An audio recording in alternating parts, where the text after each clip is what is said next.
Yeah. All right, good morning. Happy October. October. Exciting, right? Best month of the year. I think it's the best month.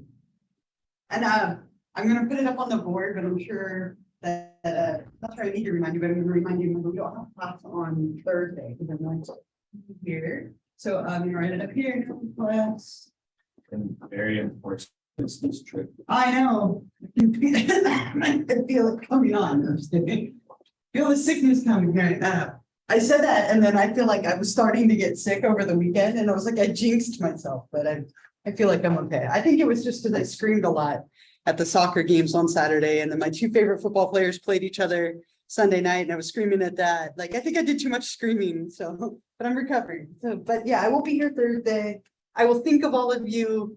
Right about now, I'll be waiting 29 minutes from now, the churro stand's open, right? I've like plotted it all. It's been 3 years since I've had a Disneyland churro. I plan to go broke on churros tomorrow and Thursday. So I won't be here. So I'm not going to give you an assignment or anything. So just enjoy sleeping in and having a little bit of extra time. We should have a guest speaker when I see you next. So I had somebody coming in from our health center to do a suicide prevention training.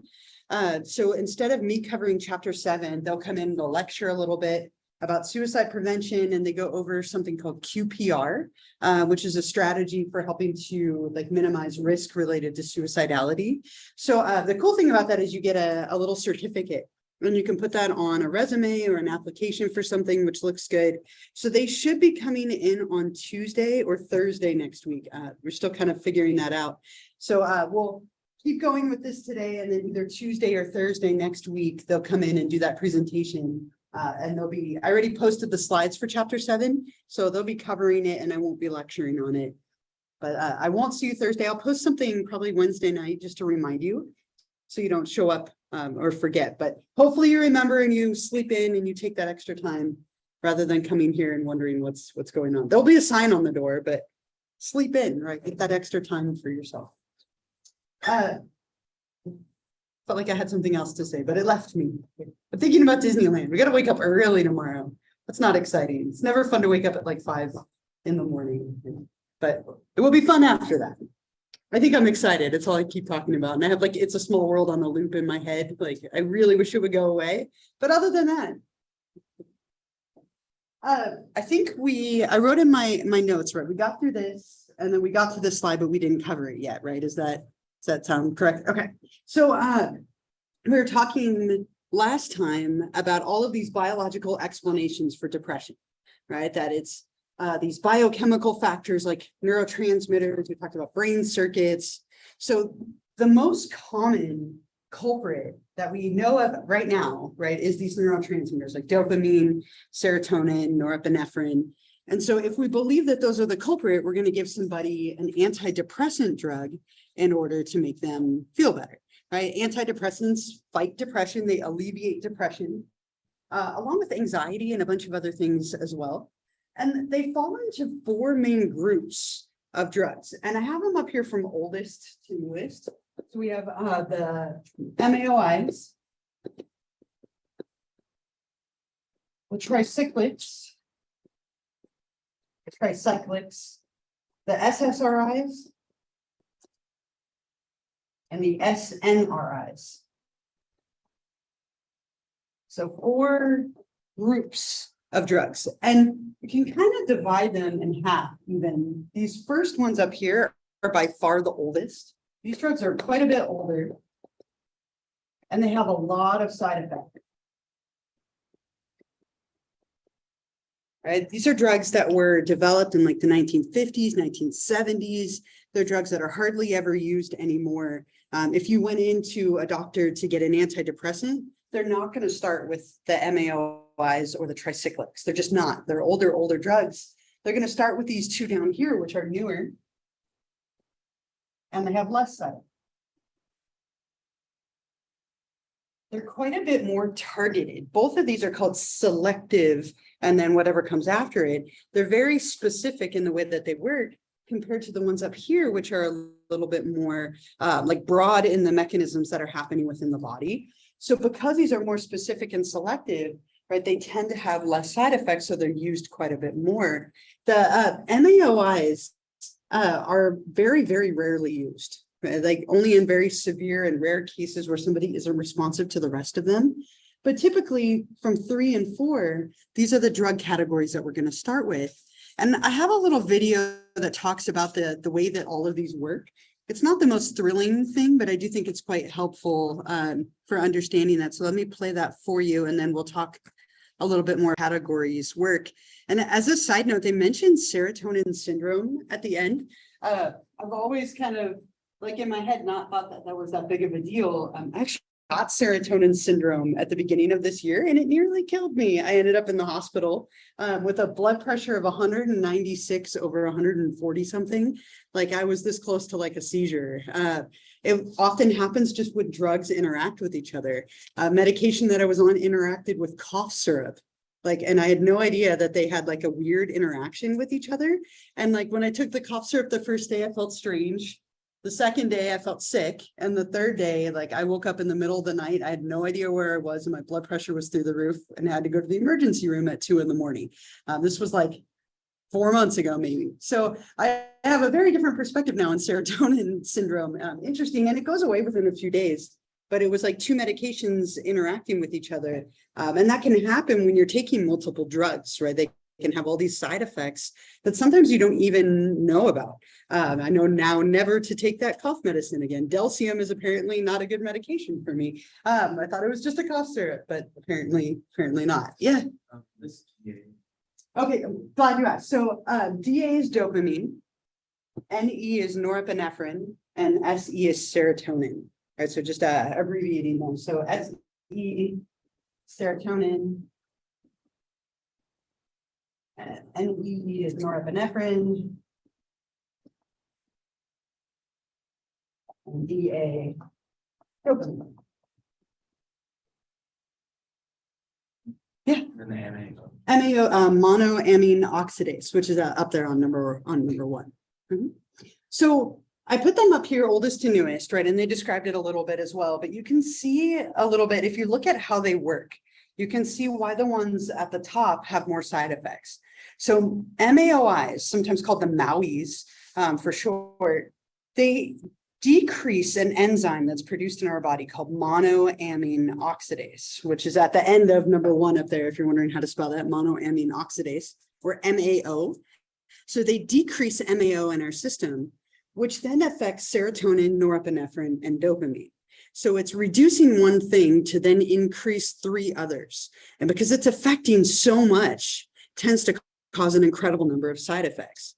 Tricyclics or tricyclics, I've heard it both ways, cuts out 1 step. It cuts out the MAO step, but it's still affecting 3, serotonin, norepinephrine, and dopamine, right? So because it's affecting so many different neurotransmitters, you tend to get a lot of different side effects, right, from these drugs. And they listed some of them, and we'll look at a commercial in just a moment that will highlight a few others. These ones down here, again, being selective, are a little bit better, right? Selective serotonin reuptake inhibitors only work on serotonin. And then these ones, the serotonin norepinephrine reuptake inhibitors, only work on serotonin and norepinephrine. So these 2 are much more specific, much more targeted, which leads to less side effects. So the way that these 2 on the bottom work, if you remember, I think I drew a beautiful neuron for me once upon a time weeks ago, right? So if you remember, you have a neuron, and then at the other end, here's the little terminal buttons that are going to release neurotransmitters, and then there'd be another neuron right here. This would be the synapse. Whenever our neurons communicate with each other, right, they release these little neurotransmitters that float across the synapse, and they pick up on the other side, right? And then after they've communicated and picked up, they go through a process of what's called reuptake, right? They go back into this neuron, back into these little terminal buttons to be released the next time neurons are communicating.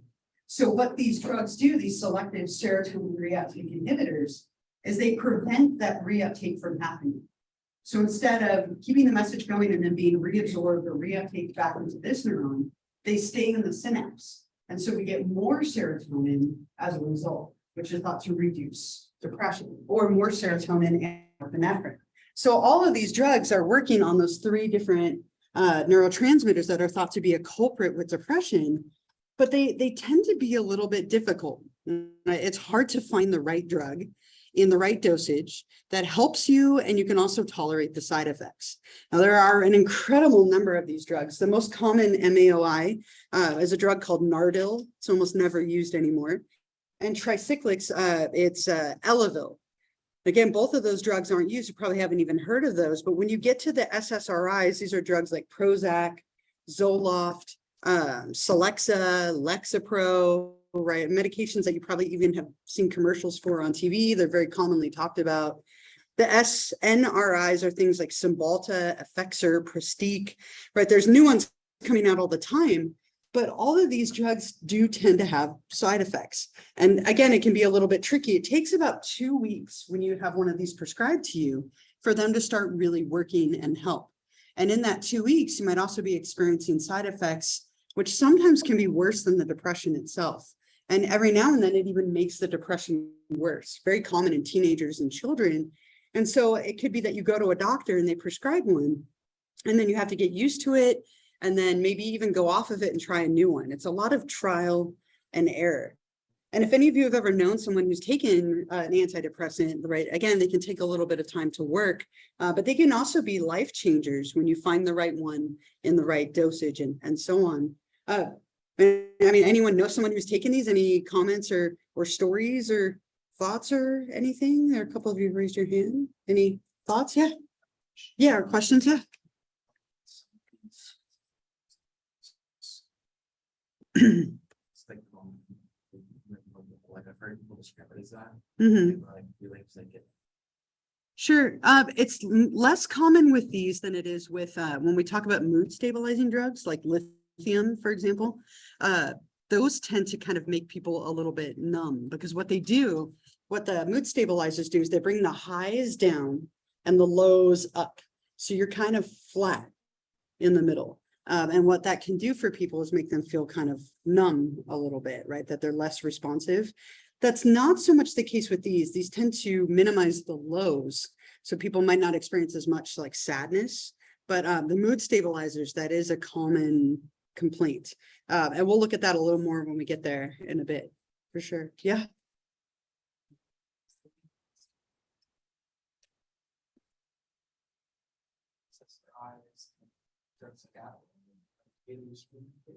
How do you mean, like do they ever like go against sure, side effects? They can. It's really important, right? If you're taking any kind of medication, right, that you're being monitored by a doctor. Drugs can interact with each other very poorly, right? And so sometimes what can happen is somebody's taking one of these, plus they're taking something like Ritalin or Adderall, right? They can kind of end up with like a competing mechanism, right? Where one is trying to stimulate you and the other one's kind of trying to calm you down a little bit. And they can make you feel a little bit lousy. When you have more than one drug, they get those interactions with each other. And it can sometimes be problematic. So it's all about finding like the right dosage where they don't compete, but they're also still being like efficacious and helping you, right? Yeah, it can be tricky. It can take some time, which is frustrating when people are depressed and want help. It can sometimes take a little bit to find the right combination, especially when there's more than one drug involved. Any other like thoughts or comments or anything? Or if you yeah, go ahead. This is just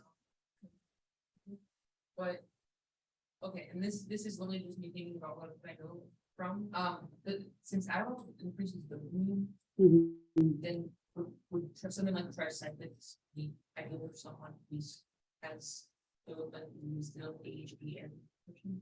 It might be, right? So if somebody has both going on, right, then it might be finding the right antidepressant, because sometimes antidepressants are also given for ADHD that's milder. So more severe ADHD, it's so counterintuitive, but you're giving someone a stimulant. Things like Ritalin and Adderall are stimulants. So they speed up your system to help reduce your stimulation and make you feel calmer. And so it's it's opposite of what you would think, right? Like you think someone who has ADHD, you need to calm them down. You actually stimulate to calm down. So, because it's thought that you're understimulated. So it oftentimes is the case that you would take something like that plus this if you had both, but depending on the symptoms and the way that the ADHD presents and the depression presents, you might be able to find one of these that help a little bit with both. It's not uncommon, and it's so much trial and error, right? Like, so somebody might respond to like Cymbalta, and it might help them with both, and somebody else might have to take Ritalin and Cymbalta, and then something else to help with the side effects of those. Everybody responds so differently, which is wild. I mean, even things like coffee, right? Like something as mild and benign as coffee, everybody reacts differently to it. Like, I can drink a cup of coffee and it wakes me up.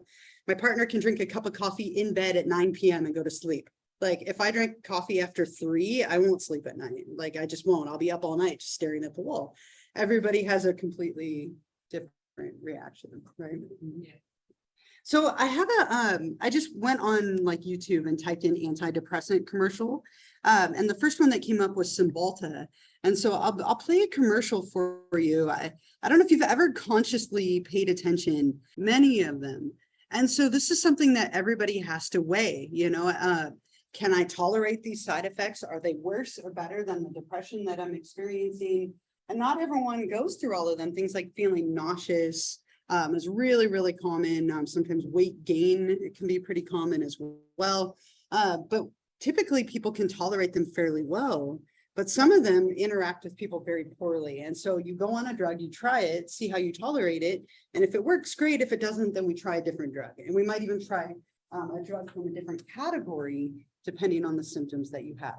So there's no way of knowing, like, does somebody have not enough norepinephrine or not enough serotonin? So what we have to do is a little bit of trial and error, depending on the symptoms that they're experiencing. But just to pay attention, next time you see these on TV, just listen to the side effects. Again, it's become almost a habit or a joke for me, but there are side effects for every drug. And so it's something that you have to always kind of take into account, can I tolerate them or not? And very complicated when you're under 18. A lot of these drugs don't work well for teenagers, which can make it complicated for teenagers who are struggling with depression. Any other thoughts or comments, questions, stories, anything here? Yeah. Like for how old, you mean? Yeah, I mean, there isn't really like an age at which they stop being effective. It's just teenagers and children, it's a little more controversial. It tends to make depression worse. So what you often get in teenagers, because their frontal lobe is undeveloped and they're still going through a lot of like developmental changes in their brain, is that oftentimes it can actually make the depression quite a bit worse. So somebody who was maybe at like a 5 out of 10 goes to an 8 out of 10 with depression. So typically like 18 on, and there are a few that are safer when you're younger. And so those are the ones we tend to use. Yeah.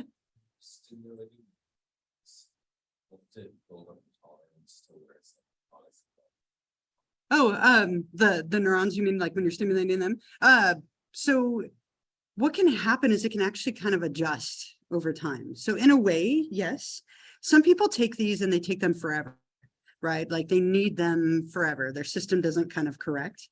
Other people might take like an SSRI for 6 months or a year, and it's almost like their system figures it out with the help of the drug and levels out, and they might not need it anymore. So in that way, it does kind of develop a tolerance and might even kind of auto-correct itself. And that person could then go off of the drug and be okay. Usually after like 6 months to a year, once somebody is stable, we try to take them off the drug. And if they go backward, then they have to resume taking it. So it can kind of correct over time.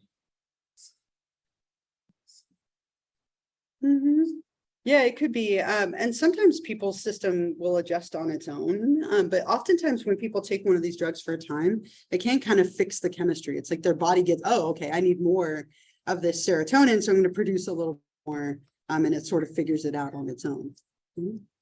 Was there another hand over here somewhere? Thought someone had their hand up over here. Yeah.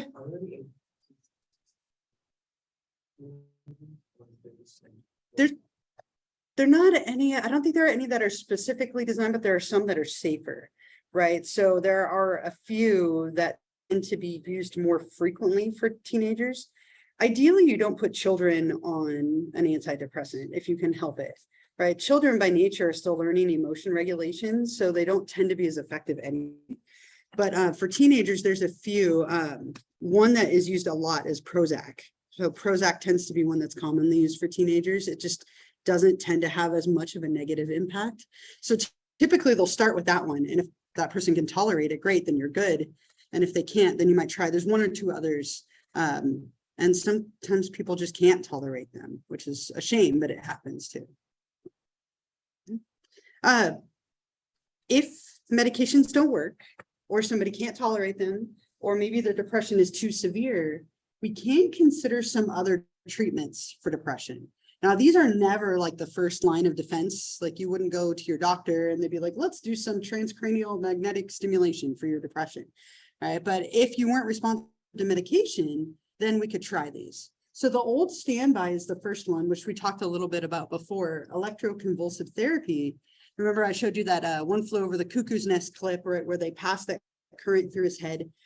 It's activating those brain circuits that are involved in depression, trying to increase the blood flow and activity in the frontal lobe, thereby alleviating depression.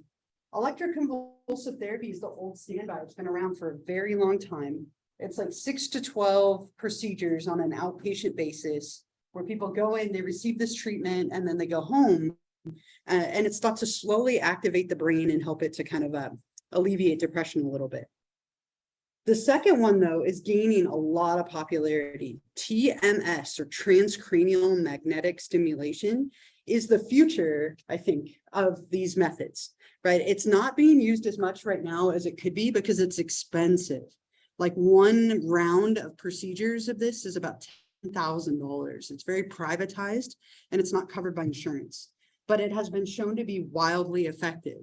What it does, in contrast to ECT, they pass an electrical current through the head, causing you to have a seizure where you lose consciousness for a matter of seconds. Transcranial magnetic stimulation, they put a small magnetic coil above your head, and it activates that area deep in the brain called Brodmann area 25. And if I go back, right, Brodmann area 25 was that area we talked about as part of the brain circuit for depression. So what it does is it's super targeted and it activates that without causing a seizure. People can drive themselves to and from these procedures. And I have a video of what this looks like so you can see it, but it's very non-invasive. And I think once it starts to become cheaper, it's going to be much more popular, right? This is definitely something that's very successful. It's just expensive. These two are incredibly invasive, where they implant like a pacemaker that sends signals up through the vagus nerve up into the brain, or implant little stimulators throughout the brain and throughout the neck, right? These two are very, very invasive and they're not super successful, but TMS is really gaining a lot of popularity. Yeah. For Parkinson's? Yeah. I mean, so Parkinson's has a lot to do with things like dopamine, which has a big part in movement, versus TMS is targeting serotonin a little bit more. So I haven't necessarily heard it being used for that, but I'm sure that there's going to be something like that hopefully we discover one day. There are medications that you can use. Yeah. Yeah. Yeah, and there are all kinds of procedures where they install little like pacemakers or stimulators that like send a message, TENS units that affect your muscles. I haven't heard it used for that, but I'm sure that there are all sorts of things that they're working on. If you can stimulate regions of the brain that produce these things without medication, I mean, that's promising, right? For sure. Did you have Andres, did you have Nope. Okay.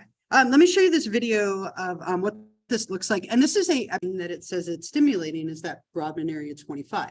And so that tiny little region that's in charge of serotonin, which is a big culprit in depression. So again, over the course of like several weeks, this can really, really help with depression quite a bit. But those several weeks of procedures on average cost like $10,000 to $15,000 out of pocket. So not accessible to everyone, but hopefully it will be in the future. Yeah. Yeah, for like the whole round. So yeah. Ooh. Yeah. Right. But her depression's gone, right? Worth every penny, maybe. Yeah. So like if you had maybe 8 procedures in a course of like 3 to 4 weeks. That 3 to 4 weeks costs about $10,000 to $15,000 for the whole procedure, including all those rounds. But I mean, that's still, it's a ridiculous amount of money, right? Because it just isn't covered by insurance. It's these private companies that have the rights to it right now. But I think as it gains more like research and popularity, hopefully it will expand, because ECT is very non-targeted. It's like, let's cause a seizure, stimulate the brain, versus this one, way less invasive, way less side effects. And again, hopefully the future of this area. Yeah. Have you? Was it helpful for you?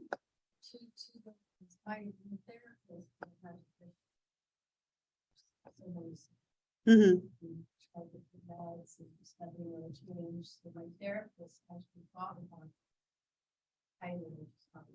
Yeah. And she said sessions. That's amazing. Did you say 20? 22? Not, but, you have to go every day. Mhm. Committed. It's like, it's a, you put an MRI was, Mhm. some ticks, feel little gaps going in, really help. Mhm. Helped on the first program, and then once the next, and MRI, didn't want to be here, and I was lucky enough to get a second chance. Yeah, The second time around, just didn't want not as much. it was a subtle, but I was. That's amazing. Yeah. And that's pretty phenomenal that, you know, that your therapist fought for you to be able to do that. It's very rarely covered. So that's pretty amazing, especially, you know, like Kaiser's mixed, right? I have Kaiser and sometimes I love it, sometimes I don't, but, you know, they tend to not support anything out of like their network. So that's pretty phenomenal that you got it covered. Yeah. Thank you for sharing that, right? It's not super common, but it can be helpful. And of course, the key with all of these is they don't affect everyone the same way. So some people, like you said, it helped you the first time, but not so much the second. It could be vice versa for somebody else. It's wild, but we're definitely doing a lot of experimenting with these things to help. These are for people who are non-responsive to medication or who have depression who that just won't go away. And it can be life-changing for some, which is great. One other model for depression, and then we'll get to bipolar disorder, is the cognitive model, right? So we talked a lot about biology. Biology plays a huge role in depression, right? Neurotransmitters, genetics, brain circuits, but so does the cognitive element. When people are depressed, they have a lot of negative thinking habits. And this self-talk that you have, the things that you say to yourself, matters, right? If you're going around saying, I'm worthless, I'm worthless, I'm worthless, at some point you start to believe that, right? So the thoughts that you're saying internally, you know, are oftentimes a culprit as well. They can definitely fuel or cause depression. Aaron Beck, who's a very famous cognitive psychologist who studied depression, talked about what he called the cognitive triad. When people have the cognitive triad, they tend to have a lot of depression. And the triad is negative view of the self, negative view of the world and experiences, and a negative view of the future. So you have a negative view of who you are and everything about you. You think that the world has a negative view of you, and then you have a negative view of your future. So people who have those kind of negative automatic thoughts tend to very much struggle with depression, right? It can be very fueling, and it's very circular, as I mentioned before, like it tends to go round and round and round. So what happens is people, when they're depressed, oftentimes engage in like black and white thinking. Black and white thinking means that it's extremely one way or the other, and there's like no gray in the middle, right? So I failed the test or I aced the test, rather than like there's all the like B and C and the whole range in the middle, right? If you're not first, you're last, right? I'm going with that. Yeah, right. It's totally that, right? Like if you're not first, you're last. It's black and white thinking, right? So when people have that, they take little experiences and they blow them out of proportion. So if you fail a test in a class, right, it could be that it was a bad test. It could be that you didn't study enough. It could be a wide variety of things, right? Most of us, when we fail a test, we're frustrated. We might be down about it for a little bit, but we try and kind of move forward. Somebody who has depression who fails a test, it might be that they view themselves as worthless as a result. See, I'm stupid. Everyone thinks I'm stupid. I knew that I couldn't handle this class. I knew that I wasn't good enough for college. I bet my professor and my classmates think that I'm stupid, right? Everybody knows how poorly I did. If I can't pass this class, right, then there's no way I'm going to have any kind of future. It just snowballs. So you go from like, I failed an exam to like, I'm not going to pass this class. Because I'm not going to pass this class, I'm never going to graduate from college. If I'm never going to graduate from college, I won't ever have a job that I like, which means I'll never make any money, which means I'll never have anyone who loves me. I'm going to die miserable and poor and alone from one test. It just spirals. And sometimes we do that naturally, right? Like it all just kind of goes like that, but we can rein it back in. When you're depressed and you have these negative schemas and thoughts, you just let everything affect you to that degree. And so it's a lot of that black and white thinking, automatic thoughts. And so Aaron Beck talked a lot about trying to turn them around in therapy. Okay, yeah, maybe you failed the test. Maybe you are going to fail this class, but it doesn't mean your whole life is ruined. It's one class, right? And maybe it was a bad test. Those happen, right? People have bad tests all the time. Or maybe you could do more next time. Or is there anything you can do about the test? Right? So trying to challenge those automatic thoughts, rein it in is a big form of treatment from cognitive perspectives for things like depression. But this negative cognitive triad that Beck talked about is a big culprit for a lot of people. Any, before I move on to bipolar disorder, any other like, stories or questions or thoughts or anything there? Yeah. I had the cognitive triad so bad in high school that I'm not even kidding. Like if I did not get an A on a test, I would literally not go to class Yeah. after that. And I literally failed the first year of high school because it was that bad. Like, and my transcript was so weird because I would have like 3 A's Yeah. and 3 F's. Because the second I like realized I wasn't gonna get an A in the class, I would like totally give up. And it was something Yeah. to do. But luckily, got a graduated next one time. But it was just so horrible. I remember that was. Oh, and you're not alone. I've actually known quite a few people who are that way. I've had students who are that way, who, if you don't get a perfect score, like a high A, it's an F, right? It's like all the way up or nothing. Yeah. And I had a student, it was like 9 years ago, 10 years ago at this point, like really bright young woman. Like she would get like 100% on exams. And like, so the first exam, 100%, second exam, 99%, third exam, she got a 0. And like, she was here. And she came up and turned the exam in like almost right away. She didn't know the answer to number 1, and it just absolutely derailed her. She's like, if I don't know that one, I can't get 100% on it. I'm going to fail it. I would rather get a 0 than fail it being 99 or like 98%, right? It's that, again, black and white thinking right now. I was trying to encourage her. I'm like, don't even worry about, just pick an answer. Maybe you're right. Like 1 out of 4 chance that you're correct, right? Like you might be okay. And she was able to like kind of work through it a little bit, but it's that, again, that black and white thinking, right? It can really cause problems. And it sounds silly of like, oh, like a 98 would be failing. But if in your mind, that's what you've decided, sometimes it can be hard to work through that. Okay, bipolar disorder. So we talked about this for like a second, but we'll get into it a little more here. Bipolar disorder is when people have alternating periods of mania and depression. Okay, so you have that depressive episode, but now we're also going to add a manic episode. Right? And so with a manic episode, or mania,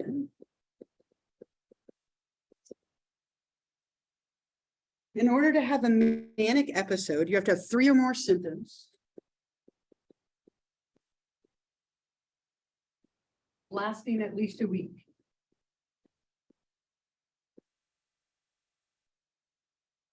So it's less time than depression, 1 week instead of 2 weeks. And people tend to get themselves into trouble during manic episodes, right? Manic episodes can have kind of a high potential for consequences. And it doesn't sound so bad like on the surface, right? But when you start looking at it a little more, it can definitely be problematic for people. So some of the things that we tend to get, inflated self-esteem, which we sometimes call grandiosity. Grandiose schemes, inflated self-esteem without any reason to have it. right? It's like this, I'm going to go start a business and I'm going to be wildly successful despite the fact that I have no money and I have no business experience, right? It's like so inflated, grandiose self-esteem without any basis in reality, right? So on the surface, again, like, oh, more self-esteem, that doesn't sound so bad, but it's really unrealistic levels of self-esteem to the point where it becomes damaging because you have so much confidence and grandiosity behind it. There's a decreased need for sleep. Oftentimes people during a manic episode sleep very little, if not at all, right? They might sleep for only an hour, hour and a half a night, 2 hours a night, or very, very minimal sleep. They're so up that they have a hard time falling asleep at night, right? So it's a very up and agitated state. There's a pressure to talk.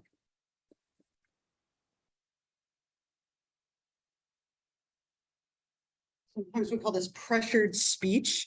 There's a lot of talkativeness and talking a million miles an hour, just on and on and on really, really, really quickly, right? Almost like you can't stop. It's almost like somebody who's had like way too many cups of coffee, right? But it's that constant state of being up and agitated like that. Oftentimes we have what are called racing thoughts or a flight of ideas.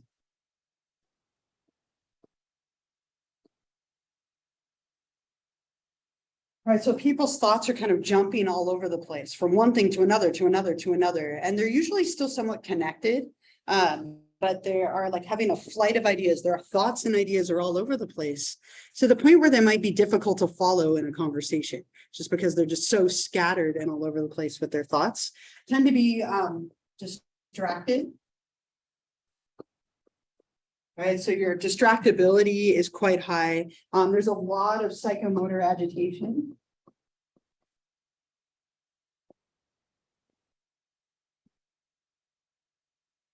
Happy, moving, like you just can't stop fidgeting. Very, very common with a manic episode. And the big one that tends to get people in trouble is there's increased involvement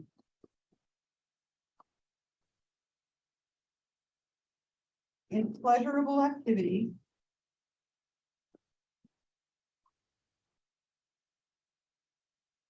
with a high potential for dangerous consequences. Or dangerous consequences. So people tend to have like reckless, impulsive behavior when they're in a manic episode. Spending money that you don't have, right? Using substances, right? Like going out and like thrill-seeking kind of behaviors, like spending sprees and shopping sprees are really common. There's this like reckless, impulsive lack of judgment that tends to come with this. Sometimes people get very angry. In severe cases, people can actually hallucinate during a manic episode. They lose contact with reality a little bit, but this can kind of manifest in a lot of different ways, but there's a lot of like violent, agitated up behavior, decreased need for sleep, poor judgment, and then a lot of involvement in activities with a high potential for consequences, right, of some type. And so people oftentimes find themselves in trouble or paying the price after a manic episode has gone away. I spent thousands of dollars that I didn't have. I had like sex with multiple people unprotected, and now like you're dealing with the consequences of that, right? Very, very common to have that poor judgment and planning in these episodes. Did you have a? You said hallucinations part of it, is hearing things part of it? It could be. So hallucinations can be visual or auditory. So hearing things or seeing things. It's not the most common, but people can hallucinate in a manic state. If they're very up and agitated, you might hear or see things that aren't there. Not always, but it can happen. Yeah, right. Like think about it. Even after one sleep deprived night, right? You stay up all night studying, like you start to see things that aren't there. Like you see shadows or like little things all around. Like when you're tired, that tends to happen. So that might actually be a big explanation for it, is that people who aren't sleeping, your brain starts to like be sleep deprived, and you do have a toll from it. Yeah. Disorder has like the term bipolar and bipolar affection or something like that. Does that mean it's always gonna have a fixed state? Yeah. So by definition, this always has a depressive episode with it. But there are two different types of bipolar, which we'll get to on the next slide. So we got rid of manic depression. So it's either bipolar 1 or bipolar 2, which we'll talk about in a second. I have one example of this to play for you. If you've seen Silver Linings Playbook, the main character has bipolar disorder. You see him in the clip I'm going to play for you. There's a little bit of swearing, well, like one word, but just to put it out there. But in the clip I'll play for you, you see his character in that show, right? He has a lot of anger during his manic episodes, which gets him into trouble. For some people, it's, oops, wrong one. For some people, it's anger. For other people, it can be like poor judgment and planning. It can manifest in a couple of different ways. Yeah.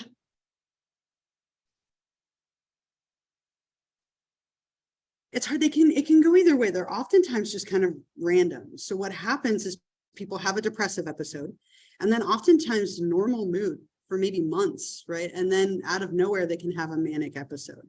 So it can be somewhat chemical and come out of nowhere. They also can be kind of brought on by high levels of stress. So when people are under a lot of stress, it can start to trigger a manic episode. And so it can be a little bit of either. They can be somewhat random, or they can be triggered a little bit chemically. But oftentimes, I mean, this can feel like two different people. Like, so with bipolar disorder, you have these highs and lows. So you're kind of going like this, like constantly, right? And then when people are way up here, they're a very different person than they're way down here, right? I grew up with a mom who had bipolar disorder, and it was like, which mom are we going to have today? Like, is it going to be the, like, we can do anything, we're going to go and do a million things today, and I'm never going to sleep? Or is it going to be like, I'm not going to get out of bed, I'm worthless, like, why bother? My brother and I would always be like, who are we going to get? Like, it can feel like two different people, because the up, right, it's like you have so much self-esteem, and I can accomplish anything, and I'm never going to sleep. And then cycling to the depression, like, I have no self-esteem, why bother, why do anything, I want to sleep all the time, right? And so again, this can be one of the more difficult disorders to manage. It's definitely has the potential to be very severe for some people. And it can be difficult to be in a relationship with somebody like this as well, because the ups and downs can be somewhat unpredictable. With this disorder, as I mentioned, you can have bipolar 1 or bipolar 2.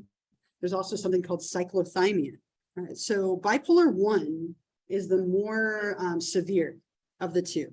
So with bipolar 1, somebody has full-blown manic episodes and full-blown depressive episodes. So it's the more severe of the two, right? They have full-blown mania. Bipolar 2, they still have the same major depression, right? There's no change in the depressive element, but instead of full-blown mania, they have what's called hypomania. And hypomania is like mania light, right? And it can actually be somewhat productive for people. If people can harness hypomanic like activity and like energy, they can actually be quite productive. There's a lot of artists and like performers who had bipolar disorder who have been able to channel it in some way. Bipolar 1 tends to be destructive. Bipolar 2, people can sometimes, right, be able to kind of manage this, right? You sleep a little less, you have more self-esteem, you have more energy to go during these manic episodes. And so sometimes it can have a productive element to it, or it can still be destructive for people. It really just depends on the person. Cyclothymic disorder is when somebody has mild mania and mild depression over a course of 2 years or more, kind of like that dysthymic disorder that we talked about.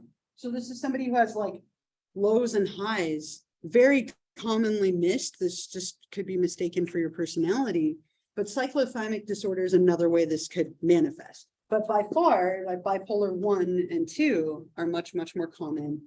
1 being more severe, 2 being a little less so because of the hypomania element to it.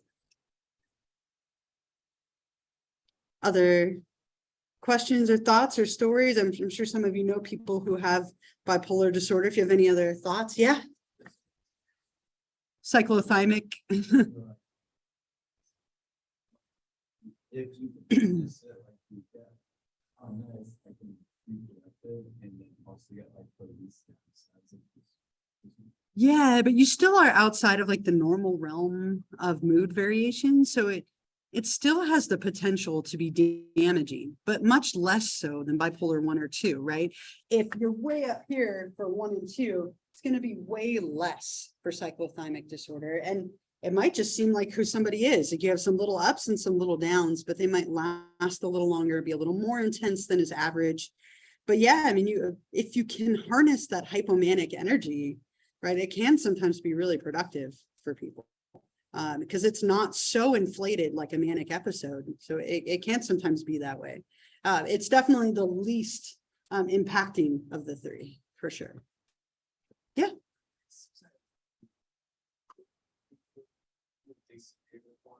With bipolar disorder or borderline personality disorder. Okay. Yeah, so you mentioned BPD, which is borderline personality disorder. Tons in common with this, right? They're very commonly misdiagnosed with each other because there's a lot of elements that are similar. So we'll talk about that more later. But when people cycle to the depressive side, there tends to be a lot of suicidality with this. It's like, I can't get out of this. It's never going to go away. I'm stuck in this cycle. Depression and suicidality have a strong correlation with each other. So unfortunately, yes, there is a lot of suicidality and self-harming behaviors that can come, especially with borderline personality disorder. People tend to harm themselves quite a bit, like cutting or drug use to try and manage it in some way. So causes of bipolar disorder, some of them are the same, right? One of them has to do with neurotransmitters, same thing, right? Overactivity or low activity. So we said not enough serotonin and norepinephrine and so on can cause depression. If we go too far, that's thought to maybe cause some of the mania, right? So people can have too much or too little, depending on which, state that they're in. But where we get a little bit more unique here is the ion activity, right? So when people have bipolar disorder, it's thought that maybe something about the ions that are in their system are not firing properly. Remember with the neurons, right? When neurons communicate with each other, we have this neurotransmitter piece, but before that, we have the little ions that are inside and outside of the cell, little positive or negative ions, right? And these are what start the communication of neurotransmitters and neurons together, right? We change this electrical composition, it makes the cell fire or the neuron fire. It's thought that maybe there's something related to this person's ion activity that's off. And one of the drugs that we use for this specifically relates to the ion activity. So we'll talk about that more in a second. There's also a couple of brain structures that aren't quite the same. We don't know if that's correlational or causal. It's really hard to tell. And then there are some genetic factors, just like with depression. Right, so there are a lot of very biological culprits. We don't tend to talk about the other models. It's almost exclusively biological. Something with your neurotransmitters, your ions, your brain structures, and then we also add the genetic element as well. The biggest treatment for these, and I mentioned this earlier, are drugs called mood stabilizing drugs. If this is somebody's mood, up, down, a mood stabilizer is going to put them more in the middle, right? So you're more like here, right? So it brings, again, the highs down and the lows up, kind of making you more flat in the middle. And the most commonly used mood stabilizing drug is a drug called lithium. Lithium is a metallic element, right? It's on the periodic table, right? It's a naturally occurring mineral salt. Salts play a really big role in how ions communicate with each other. When we are dehydrated and we haven't had enough to drink, our neurons don't fire properly and we don't function right? Which is why people have issues when they're dehydrated. So it's thought that this natural salt element affects the way that our ions communicate with each other, and that's why it might be effective as a way to treat bipolar disorder. Mood stabilizers tend to be better at treating the mania, so they are better at bringing the manic episodes down. So it's very common that somebody with bipolar 1, severe bipolar disorder, would take lithium and an antidepressant. They might take them both together. And lithium can be actually quite dangerous. It has to be monitored with blood work. So when you're taking lithium, you have blood tests every couple of weeks in order to make sure that it's not too high in your system. Too much lithium can cause seizures and Parkinsonian shaking and tremors that can be permanent for people, right? So it's a dangerous drug, but it's often a very helpful drug for helping people to manage bipolar disorder. And therapy is often coupled with this as well. But traditionally, when people have severe bipolar disorder, they need medication in order to manage it. And if they're not taking their medication, those episodes can get really out of control. So therapy, but medication is much, much more common. Was that a? Is that lithium used for like? Use? Yeah. Also, wasn't it like exploding on stuff? Was it? Or like, I thought with the Samsung phones, they have lithium. Oh. Yeah. Like, Mhm. so like, does that happen with like? No, it's a much smaller concentration, right? So like lithium batteries have an incredible amount of that metallic element in it. The medication lithium it's obviously like altered a little bit. And so it's a much smaller concentration. So yeah, no explosions or anything wild like that, but it can very commonly cause tremors and shaking, like I said, Parkinsonian-like effects. And we talked about earlier, I think it was you who asked, right? It can make you feel very flat because what it does is people who have bipolar disorder, they almost get used to the highs and lows in a way that can start to define them. And so what happens is when we are stuck in the middle, it can feel like you lost something, right? Like people can feel like, oh, I'm no longer myself because I'm no longer having these ups and downs. I'm very flat and like in the middle, almost like zombie-like and numb. It's a very common complaint with this drug. Yeah. Yeah. And sure. And sometimes people will buy this drug and like take it recreationally, which is actually quite dangerous because it needs to be monitored.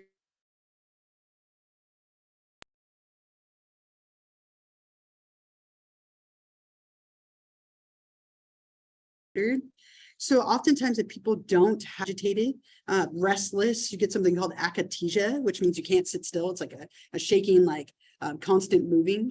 That's the most common way that it affects people. No. Yeah, and it's interesting, like there are kind of diagnostic things. I can't remember if it was this class or my other, but when people have ADHD, for example, a cup of coffee tends to calm someone with ADHD down. Right? Versus a cup of coffee to somebody who doesn't have ADHD tends to wake them up. Right? So very common, my nephew has ADHD. And so since he was like 10, he'd get a cup of Starbucks before school every day. And that coffee would calm him down so he could focus for school. Right? Versus somebody who doesn't have ADHD, that cup of coffee wakes you up and helps you to be stimulated and alert. So it's interesting, the way that people respond to medications can sometimes be informally diagnostic. Right. So if somebody takes lithium and it doesn't help them, then it might be the drug, or it could be that maybe they didn't actually have that condition. I have a video to play for you, but I worry that it's going to take us like right up to the end and then we won't have time to talk about it. There's a lot of songs that have been written about lithium, and there's one that's definitely better. Evanescence wrote a song about lithium that I think is really descriptive of a struggle that a lot of people experience. So maybe what I'll do is I'll stop here so that we have time to play it and then talk about it. So 2 quick reminders. One, I will not see you Thursday, right? I will, if you like get a random rush of sugar somewhere around 9, it was me eating a churro for you, right? But I won't see you Thursday. On Tuesday, we should have a guest speaker related to suicide prevention. It's either going to be Tuesday or Thursday. I'm just waiting for them to get back to me. So if it's Tuesday, then they will cover chapter 7 after we finish this up. If it's Thursday, then we'll move on to the next chapter, which is eating disorders. And I've already posted those slides 7 and 8 online. So I'll let you know as soon as I hear from them, so you know which chapter to look at and read. But I hope you all have a wonderful rest of the week, a wonderful weekend. And I will see you on Tuesday. We'll wrap this up, or we'll move on to suicidality, depending on the health center. So have a great rest of the day, and I'll see you next week. Stop this.